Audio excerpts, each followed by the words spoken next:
Hello and welcome to Livewire's newest show, The Pitch. I'm Ali Selby, and today we're very lucky to be joined by Medallion Financial's Michael Wayne for a deep dive on why investors should be looking at dividend growth over headline yield in 2024.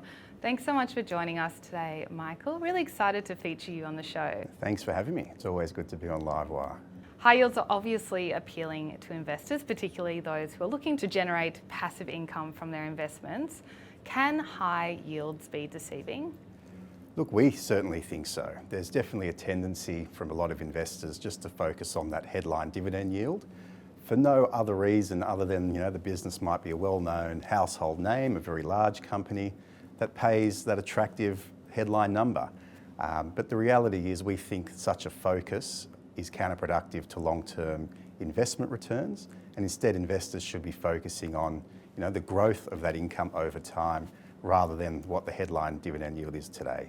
So in many ways, we're of a belief that growth over the long term will generate the income that investors are looking for, regardless of what today's headline dividend yield might appear to be.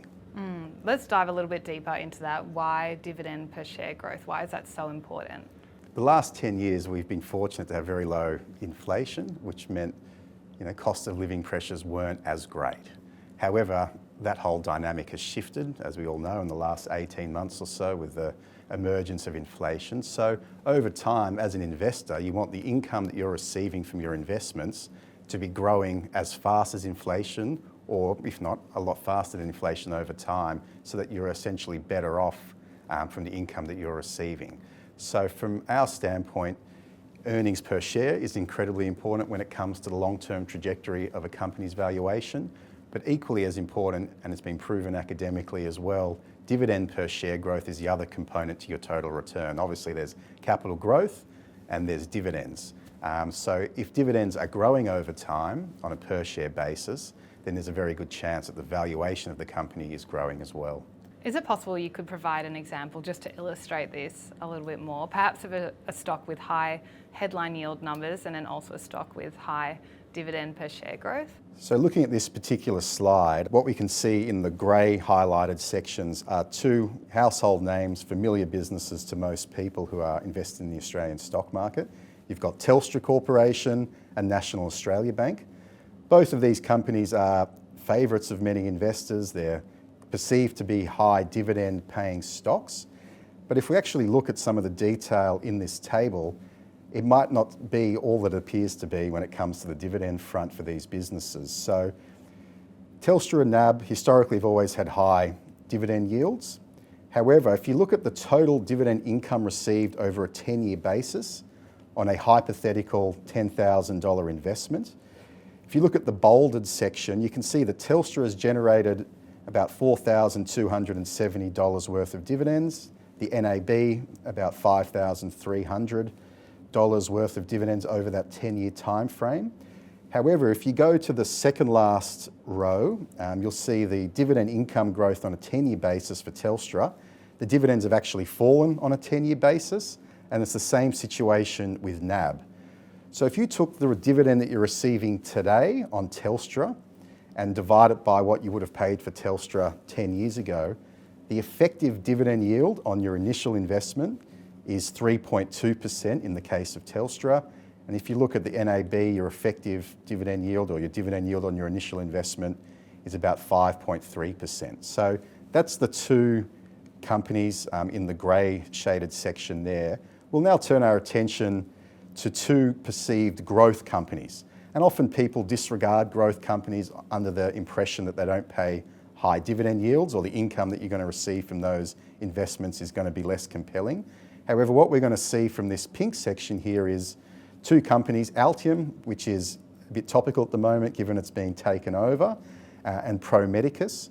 So I'll start with Altium, and you can see that Altium, if we go to that bolded section, that bolded row, over a 10-year basis has paid you $13,000 in dividends versus what we saw for Telstra, 4,000 odd, NAB, 5,000 odd. And the dividend yield that you're receiving now on your initial investment 10 years ago is 20.5% per annum, which is not a bad dividend yield at all, even though that headline yield today is roughly 0.8 to 1%. And it's a very similar situation with Pro Medicus. And just to finalise things, I threw in there Microsoft. Often, the technology companies in the US are perceived to be high growth, poor dividend payers. But you can see even a very large company like Microsoft over that 10-year time frame has paid similar amounts of income to Telstra and NAB, despite the fact that its headline dividend yield has always been significantly lower. That chart, I think, or that table, although it's very detailed, I think it's worthwhile people taking the time to really understand the point there.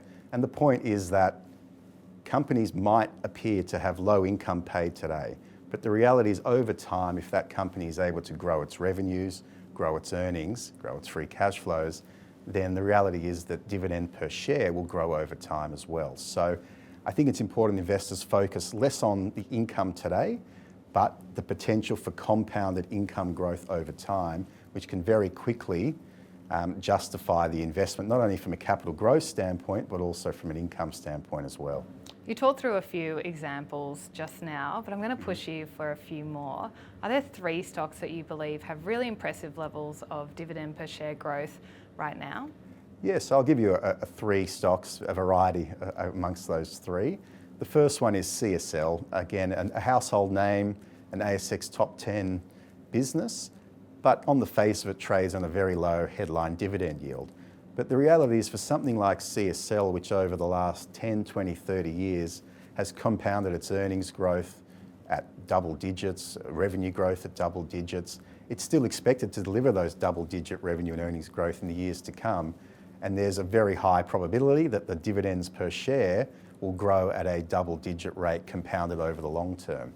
So the reality is for something like CSL, looking at it on a 20 or 30-year basis, it has paid a lot more in dividend income to investors than, say, even Commonwealth Bank, even the likes of Telstra, because of the fact that that dividend per share has grown so much over time. And we're backing the company to again deliver similar sorts of numbers in the years and decades to come. So that's one, CSL, a healthcare company not traditionally associated with high dividends, but what's important is the growth in dividends there. The second business that we like, more on a sort of 5-year basis, when looking at the dividend growth profile, is Santos, the energy producer. Santos has managed their business a lot better in recent years than at various points in the past. The reality is they have a lot less debt on their balance sheet today. Their growth profile or production profile is looking very attractive. They're going through a fairly comprehensive CapEx program at the moment in order to bring on that production. But in the years to come, as that CapEx profile starts to taper off, as things like the buybacks start to taper off as well, this business will be generating a fair amount of free cash flow from their production. And off the back of that free cash flow, management is committed to paying out a large chunk, 40, 50% of that free cash flow in dividends per year. So we think that is a good growth story when it comes to the dividend profile. And we also think as the dividends per share grow over time, there's the opportunity for capital growth there as well. And then finally, I'll give you a small cap investment. Often people disassociate small caps with dividend yields, but there's a company called XRF Scientific. It has increased its dividend per share 3-fold in the last 3 years or so.